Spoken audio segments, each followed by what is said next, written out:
Let's talk about how a single raid on a dusty construction site in Georgia sent these massive shockwaves all the way to Seoul.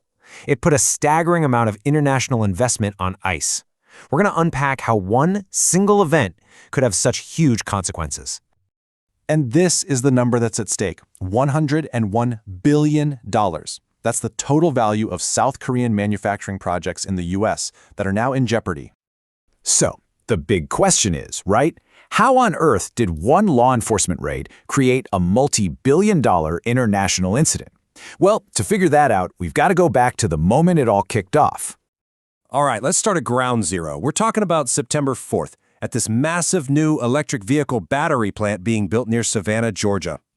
On that day, federal ICE agents just descended on the construction site. And, this wasn't a small thing. It was a full-blown raid on a project that was supposed to be a symbol of major foreign investment in American manufacturing. Now, this is where the story gets really interesting. Look at the difference here. The warrant reportedly named just 4 people, 4 individuals of Hispanic ethnicity. But look who was actually detained? Nearly 500 people, including about 300 South Korean nationals. So ICE went in looking for a handful of people and ended up sweeping up hundreds of foreign specialists. The shockwave wasn't just international either. It created an absolute firestorm right there in Georgia, with this major clash of opinions about what had just gone down. So on one side, you had the political angle. A local Republican congressional candidate, Tory Branham, she actually took credit for reporting the plant. She framed the whole thing as a victory for her hardline stance on immigration. For her, it was simple. The law is the law. Then you've got the local union's perspective. Their business manager was just deeply frustrated. He said his members had been let go from the project months before, only to see what he called undocumented workers take their jobs. For the union, this was all about American jobs being lost.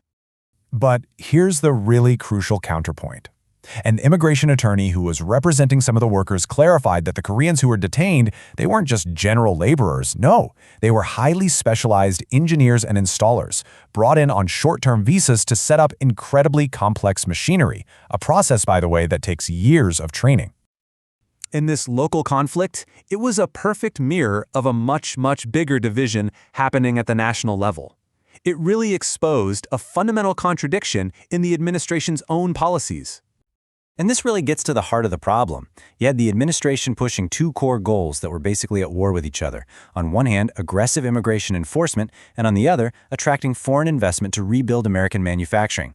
The raid in Georgia is where these 2 policies just collided head-on. The conflict was so obvious that it went all the way to the top. President Trump himself acknowledged the issue, recognizing that, hey, you can't build these advanced industries if you don't have the foreign experts needed to train your own workers. He promised to look at that whole situation. But while the administration was looking at the situation, the tremors from that raid in Georgia were already going global, and the financial fallout was spreading fast. So the fallout started with the human cost. Nearly 500 workers just caught up in this legal and diplomatic mess. And that sent a chill through the entire industry, causing work on 22 other factory sites across the U.S. to just grind to a halt. Suddenly, the risk was just too high. All told, the value of these jeopardized projects adds up to this staggering number we keep coming back to, $101 billion. I mean, an enormous commitment to American manufacturing, now just hanging in the balance. And this quote from a major South Korea newspaper, it just perfectly sums up the core fear for every international investor. If you follow the rules, you bring billions of dollars, and you still get treated like a criminal organization, why on earth would you choose to invest here? So, the dust from this raid is far from settled. The event has left behind this landscape of complete uncertainty, with the entire world watching to see what's going to happen next. So here's where we are in the aftermath. The plant's opening is delayed, skilled Korean workers are reportedly already leaving other projects in the U.S. And in response to this growing crisis, the administration just offers these vague promises of thinking about solutions. But for global investors, promises aren't enough. They need a clear, coherent policy. And at the exact moment when investors are looking for clarity and some reassurance, a new policy is being introduced that could make the fear even worse. This involves creating special agents within USCIS. That's the agency that handles legal immigration applications. These agents will be authorized to carry guns, make arrests, and even use deadly force. So you're effectively arming the administrative side of immigration, the part people deal with when they are trying to follow the rules. Which leaves us with this final, critical question.